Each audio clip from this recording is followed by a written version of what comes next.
এই 11ই জানুয়ারিতে সম্ভবত আর্মিস্টিস ডে সেই প্রস্তাবটা আসে একজন সাংবাদিক এডওয়ার্ড জর্জের কাছ থেকে।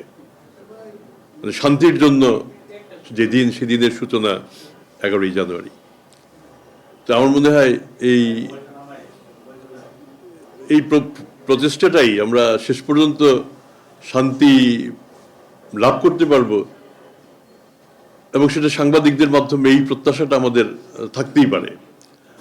আমাদের এই সরকারের অন্তর্বর্তী সরকারের প্রধান উপদেষ্টা প্রফেসর ইউনূস যখন আমাদের দুর্নীতি দমন কমিশন সৃষ্টি হলো, তার পরপর একটা লেখা লিখেন। লেখাটার নাম হচ্ছে যদি হতে পারতেম দুর্নীতি দমন কমিশনের চেয়ারম্যান।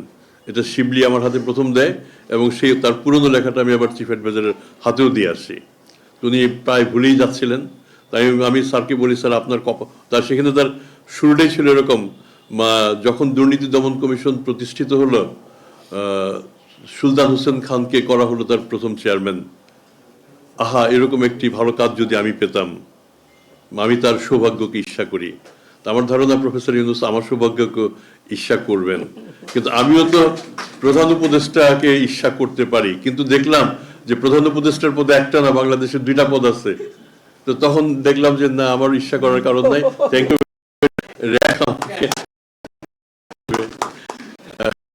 এই পদে কাজে আমি অন্তত পদের দিক ধন্যবাদ। র্যাক এবং দুর্নীতি দমন কমিশন আমি অন্তত হাত ধরাধরি করে সীমাবদ্ধতা আছে, র্যাকেরও সীমাবদ্ধতা আছে। এটা সীমাবদ্ধতার ঊর্ধ্বে আমরা, কিন্তু আমি আমার র্যাকের বন্ধুদের কাছ থেকে যে সহযোগিতা, এটা আমি ঝগড়া করার মতো তেমন পাইনি। তোমাদের সাথে আমি মানে প্রায় ঝগড়া করার খোঁজার চেষ্টা করি, কিন্তু সুযোগ দিচ্ছ না। বাকি সময়টা না।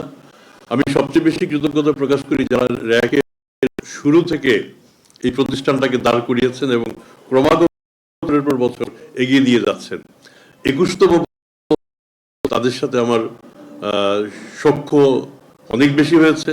এবার এই 22তম বছরে সাধারণ সম্পাদক, আগের নতুন সভাপতি এবং সদস্যরা যারা আছে তাদের সাথে আমাদের সম্পর্ক প্রত্যাশা করি। 2026 আমাদের এ দেশের জন্য বিশেষভাবে থাকবে।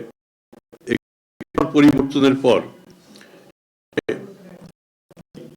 গণতান্ত্রিক উত্তর আমরা প্রত্যাশা এবং প্রত্যাশার মধ্যে বাস্তবায়নে দূরবর্তী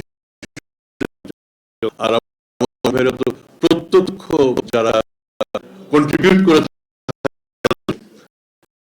আমাদের প্রচেষ্টা, এবং সব মিলিয়ে আমাদের সবার রাষ্ট্রের জন্য সেখান থেকে আমরা আশা করতে পারি এই দেশে সুশাসন প্রতিষ্ঠা হবে এবং ভালো শাসক আমাদের শাসন করবেন। আমরা সেটাই কামনা করি। আজকে এই জন্মদিনের, শুভ জন্মদিনের আমাদের কেক খাওয়ার কথা ছিল। এখন কেক খাবো একটু পরে, কিন্তু তার আগে মানে কেকের বিনিময়ে কথা পর্বটা সেরে নিলাম, এবং আমরা আশা করি কেক সুস্বাদু হবে।